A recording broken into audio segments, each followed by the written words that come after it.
Coffee হাউজের সে আড্ডাটা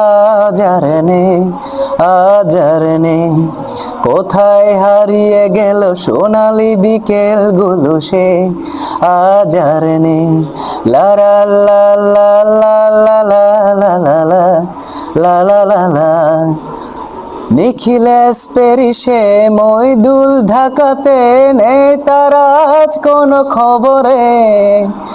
গ্র্যান্ডের guitarist গুয়ানিস D'Souza ঘুমিয়ে আছে যে আজ কবরে। কাকে যেন ভালোবেসে আঘাত পেয়ে যে শেষে পাগলা গারদে আছে রমারায়।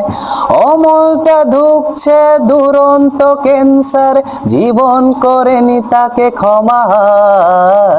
কফি হাউজের সে আড্ডাটা আজার নেই। কোথায় হারিয়ে গেল সোনালি বিকেল গুলো সে আজার নেই। লা লা লা লা লা লা লা লা লা লা লা লা লা।